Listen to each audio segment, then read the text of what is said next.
Welcome back to another episode of Mysteries of Asia with Sneaky Sushi. Today's episode isn't really a mystery. This case has been solved, but I still wanted to talk about it because it was a very interesting case and an extremely popular and famous case, which I'm sure many of you have already heard. And we're talking about the case of the murder of Huang Na. Oh, there was even a Crime Watch video made about it. This was from Crime Watch, right? I took it from internet and an article.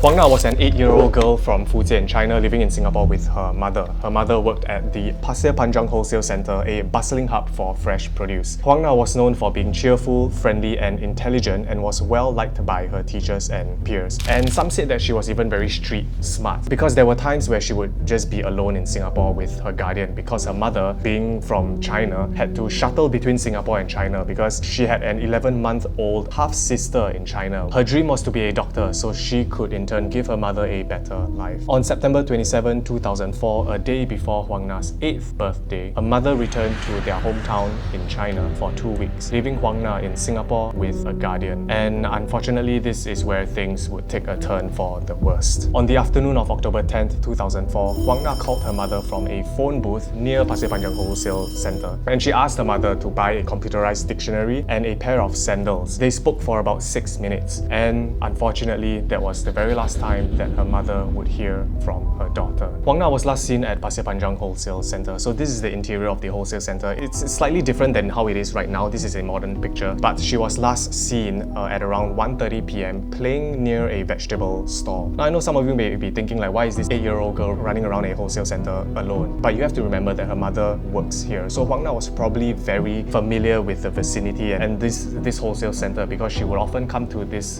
wholesale centre to help her mom with work. So she was very familiar with this place already. So this is the bed that Huang Na would often rest. It is a makeshift bed at the Pasir Panjang Wholesale Centre, and she would often rest on this bed while her mother was at work. The search was a countrywide operation with people from all walks of life coming together to help look for the 8-year-old girl Huang Na. In the picture you can see these are taxi drivers in Malaysia joining the search for Huang Na. So this case was so big that even people in Malaysia, taxi drivers in Malaysia, were pitching in their efforts to help look for this girl. Even individuals gave their own money as a reward sum for any information about Huang Na. Like a 60-year-old businessman, he put up $10,000 as a reward to anyone with information. Volunteers in Singapore distributed flyers and search parties combed through the area. The entire nation held its breath, praying for her safe return. This is a picture of Madam Huang Shuying, Huang Na's mother, searching in Bukit Timah Hill for her daughter. There's just something about this picture when I saw it, it just makes me so sad, like a poor mother looking for her lost daughter, and she doesn't even know if the daughter is at Bukit Timah Hill. She was told by her niece that she had a dream of Huang Na, that she was being held on a mountain. And at this point, you would cling on to any last strand of hope that could help find your daughter, even if it comes from a random dream from your niece. However, days turned into weeks, but no one was able to find Huang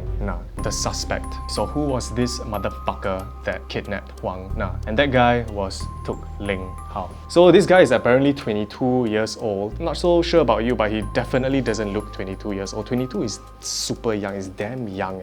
Does he look 22 to you? Yeah, no, right? Tuk Ling Hao was a 22-year-old Malaysian, and he was a close family friend and had previously even shared a flat with Huang Na and her mother. So you can imagine how close they were that Tuk Ling Hao was even staying in the same flat as Huang Na and her mother. And Huang Na probably looked up to Tuk Ling Hao as like an older brother or an uncle, as she would sometimes refer to him as Susu or uncle in Mandarin. Workers at the wholesale centre noted that Tuk and Huang Na were close, with him often giving her rides on his motorcycle, and he was one of the last people seen with Huang Na. Madam Huang did not believe that Tuk, whom her daughter called uncle, could be involved in anything sinister, like I said, because they were so close, and it's so hard to imagine that a family friend would commit such a gruesome act of murder. Tuk's older brother even describes him as a timid man who did not have the courage to borrow money or get into fights, let alone kidnap a child. It just goes to show how you don't know what someone is thinking. Even if someone may seem very timid and shy, you don't know what's going on in his head. Closeted pedophile. Yeah, it's just so scary. 9 days after being on the run, Tuk surrendered to police in Penang and was brought back to Singapore on October 30th. The body So how was Huang Na's body disposed of? Tragically, on October 31st, 2004, Huang Na's badly decomposed body was discovered in a cardboard box at Telok Blangah Hill Park, just hours after Tuk Ling Hau confessed to accidentally strangling her. I don't know what he meant by accidentally strangling her. How can you accidentally strangle someone like, oh, oopsie, strangle, die. He confessed to accidentally strangling her while playing a game of hide and seek. Again, I don't know how that makes sense. This news devastated the community and the nation, which had hoped for her safe return. Huang Na's body was crammed into a brown cardboard box measuring 50 cm by 40 by 30 cm. Huang Na was 1.2 meters tall, so her assailant had to force her into what pathologists described as a crouching position. So you can see in the image that was the exact box that Huang Na's body was found in, and it was found in the vegetation of Telok Blangah Hill Park. So this is an image of Tuk being apprehended. He was arrested on November 2nd, and I'm not sure why he's donning on that whole chemical outfit, probably to hide his identity, but I thought people usually just wear a cap and glasses. He looks like he's preparing for COVID. During the investigation, Tuk initially denied any involvement. However, the evidence against him mounted. Eventually, Tuk confessed to the crime, and this is the chilling account of the events that led to Huang's death. According to the prosecution, Tuk Ling Hau was last seen on October 10th around 1 p.m. walking with Huang Na near a storeroom carrying a bag of mangoes. And it was unusual for Tuk to be at the wholesale center on Sunday because there was little work to do. At 1:40 p.m, he lured Huang Na into the storeroom with mangoes, remnants of which were later found in her stomach during the autopsy. The vegetable packer admitted to strangling the girl with his bare hands in a storeroom where he had lured her for a game of hide and seek. Once he lured her into the storeroom, he then stripped, bound, and S8 her, ultimately smothering her to prevent her from reporting the assault. To ensure she was dead, he stamped on her and kicked her before wrapping her body in 9 layers of plastic bags, placing it in a cardboard box and sealing it with tape. Unable to dispose of the box during daylight, Tuk waited until 5:30 p.m. before borrowing a motorcycle, going home to watch TV, and then returning to the wholesale center at 8 p.m. to retrieve the box. And I don't know, it just sounds so fucked up that he was even able to just go home and watch TV and just relax, just chill after a gruesome murder, and then go back at 8 p.m. to finish the job. It's just so bizarre. He tied the box to the motorcycle and dumped it at Telok Blangah Hill Park around 9 p.m. He returned the motorcycle to his friend, and an hour later, Huang Na's guardian reported her missing to the police. Now this is an image of Huang Na's wake in Clementi. As you can see, a lot of people turned up to her wake because it was such a famous case in Singapore. Practically the whole country knew of this case, so everyone wanted to come down and pay their respects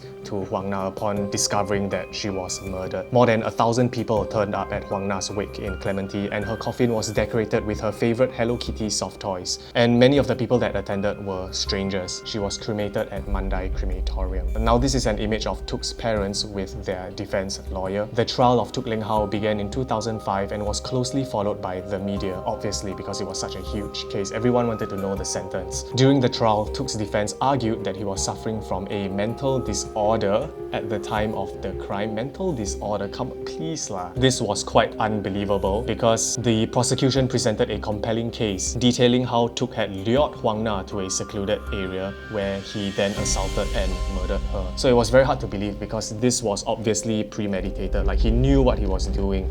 If I'm not wrong, I also read that like he had an IQ of 76, and to be quoted as having a dull mind, you need to have an IQ of 70. So he was 6 points. 6 points 6 away. points above the dull. Close, Tuk. You were close to being stupid.